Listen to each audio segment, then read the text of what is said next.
Toronto. From the DVP to the QEW, Canada's most interesting faces and personalities roast up your spirits. Sage gives headline makers insight. You are listening to the Sage Makoto Show. Good morning, Toronto. Good morning, Toronto.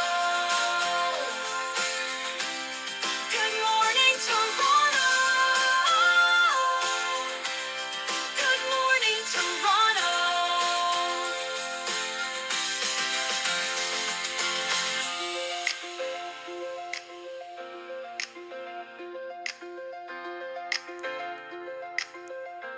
And good morning to you, Toronto. Welcome to the show, only on CSY Radio 1. Dis-toi en français. Bonjour, Toronto. Bienvenue au mon programme du network CSY Radio 1. I'm Sage Makoto. So, it's such a cold, blustery day. Gotta get that snow out of the way today. TTC is running well today. There's a wonderful musician today at the Yonge Street Station, and he was doing, I whip my hair back and forth. On an acoustic mandolin and a strap-on harmonica. Perfect for one or both of my guests today. Pleased we shall be in a few minutes to have on the show our first guest. You know him from stage plays in London, to the show Good Omens in the States, to his most famous role as Harry Potter in the film series, and now in the new Harry Potter films as well. The one and only legend, Daniel Radcliffe. And my second guest, he just had a great and stunning victory as he returns to his old digs in Washington, D.C., though a bit of a rough road to get there, let's put it that way, putting it mildly. President-elect of the United States, Donald Trump. They will be joining us in just a few minutes. Before that, let's get traffic in. A lot of you reached out to us about this one. Multiple construction projects going on in the East End, leaving drivers frustrated. So, any relief coming in the new year? Live in Leslieville, the beaches. Pack your patience, drivers say. Yeah, it's brutal. That's for the morning commute heading west to downtown and the evening when thousands of drivers head back home. I work half remote, half from an office, and so I don't look forward to the days where I have to go into the office. Two major routes heading to and from downtown littered with construction projects. Taking Lakeshore to work, reduced lanes due to Waterfront Toronto's Portland's project. Eastern Avenue, Metrolinx projects for the new Ontario line causing big backups. And all of this happening a few years after taking down the Gardner Expressway ramp, which used to service this area. Doesn't seem very well planned out.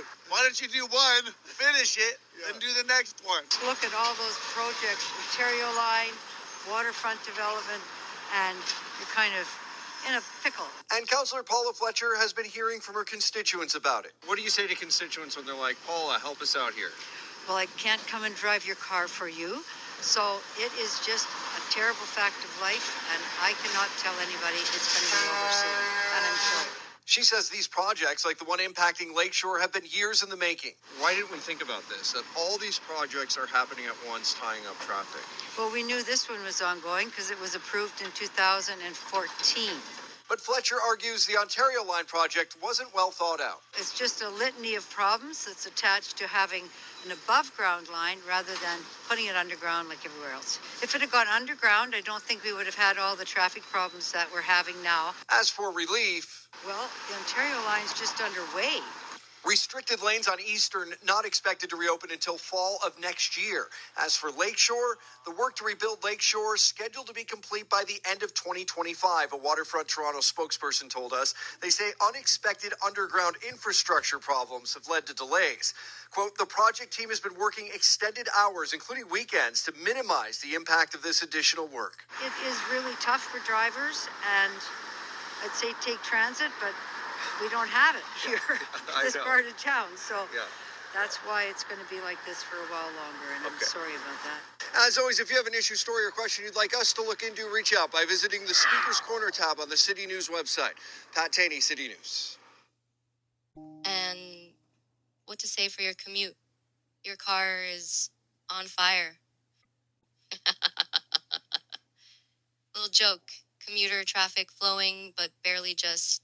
And pedestrian traffic. Do please kindly have a care when you step. It's icy.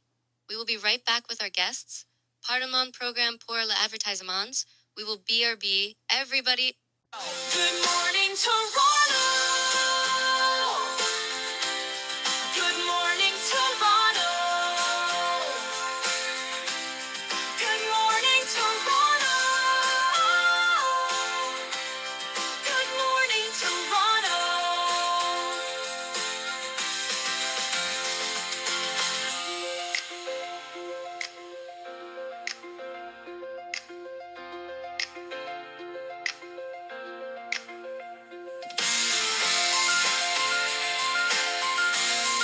Good morning, Toronto. Good morning, Toronto. Good morning, Toronto. Good morning, Toronto. Good morning, Toronto. Good morning, Toronto.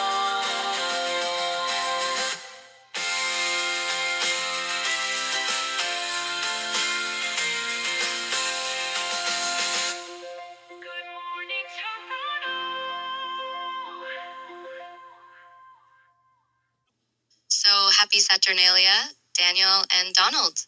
Thank you for being on our show. Happy Saturnalia. It's great to be here. Hello, it's a pleasure to be talking with you and with Daniel today. Happy Saturnalia to you as well. So, Mr. President, you're weeks away from inauguration.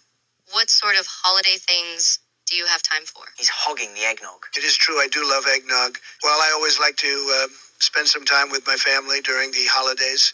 We usually have a big dinner and exchange gifts, and we try to make it a special time. I also like to take a few days to relax and reflect on the year that's passed and look forward to the year ahead. I'm looking forward to the inauguration, but I also want to make sure I take some time to enjoy the holidays with my loved ones. I thought Melania was a particularly elegant First Lady. How is Melania? Melania is doing well. Thank you for asking. We have a great relationship and we enjoy spending time together. We are both looking forward to the new year and what it holds for us. Do you think you'd want to hire Daniel here to be your secretary for Magic? Do I want to hire Daniel Radcliffe to be my secretary for Magic? Good question. I'm not sure that would be the most practical decision. I do appreciate his acting skills, but I'm not sure how well he would perform as a secretary. However, if he could do some magic tricks to help me out, that would be great. It would be my pleasure, sir. Daniel, what political party are you? Do you have one? Would you want to serve in the Trump administration? I'm a member of the Conservative Party. I believe in traditional values and a strong sense of national pride. I also believe in individual freedom and responsibility. I'm flattered that you would ask, but if I were given the opportunity, I would certainly consider it. That's an interesting idea. I've never thought about it before, but it's certainly something to consider. It would be an honor to represent the magical community and help promote understanding and acceptance between the magical and non-magical worlds. This got so much more serious than I thought it was going to get. Kind of like Casey in Seattle, or Caston Rex. He's serious, though he acts a bit like he's a child. Don't you think? It's hard to say for sure. Casey seems to have a very strong personality and a lot of confidence in his abilities. He may come across as a bit arrogant or even immature at times, but I don't think that means he isn't serious about his magic. In fact, I think it's quite the opposite. He seems to have a deep understanding of the mystical arts and a real passion for learning and exploring them. I wouldn't be surprised if he turned out to be a very powerful wizard. I would agree with Daniel that Casey does have a strong personality and a lot of confidence in his abilities. I also think that he has a real passion for magic and a deep understanding of the mystical arts. However, I would also add that I believe Casey is still young and has a lot to learn. He may have the potential to be a powerful wizard, but he still has a lot of growing up to do. I believe that Casey's contributions to Luzerne County politics were significant and important. He was a pioneer for the LGBT plus community, and his leadership helped to break down barriers and pave the way for others. His work to abolish the quorum rule was also an important step forward, as it helped to ensure that the government could function effectively. Overall, Casey was a trailblazer and a role model for others. So, if Casey wanted to marry his boyfriend, Anthony, what advice would you give Anthony? Yes or no? Let's start with you, Daniel. I'm not sure I'm the best person to give relationship advice, but if I were in Anthony's position, I would probably tell him to trust his instincts. If he really loves Casey and feels like he's the one, then he should go for it. Love is a powerful thing, and sometimes you have to take a leap of faith. But I would also advise him to take things slow and make sure that they're both on the same page before taking the next step. So, if you had to decide yes or no, Mr. Secretary of Magic? Well, if I had to pick, I would say yes. I think it's important to follow your heart and not let fear or doubt hold you back. If you're in love with someone and you want to spend the rest of your life with them, then why not take the plunge? Mr. President, your turn. You've hired and fired people before. What say you? If Casey wanted to marry Anthony, I would tell Anthony that it's a big decision and one that should not be taken lightly. I would encourage him to take his time and make sure he's sure about his feelings before taking the next step. I would also remind him that there are still some people who may not be as accepting of their relationship, so it's important to be prepared for potential pushback. Ultimately, the decision should be up to the two of them, but I would advise them to consider all the factors involved. If you had to pick yes or no? If I had to pick yes or no, I would say yes. I believe that people should be able to love who they want to love, and I would support Casey and Anthony in their relationship. Well, there you have it, folks. And now, who wants to do the big question? Daniel, make it magical. I'm outranked here, so I think the president should do it. Mr. President, it's your moment. All right, then. Anthony, Casey loves you very much and is asking you to marry him for real via the three of us, if you hadn't noticed. What do you think? Do you want to help make America gay again? And now, Casey, buddy, you are up. Give him hell. Hello? Now you can meow as much as you like.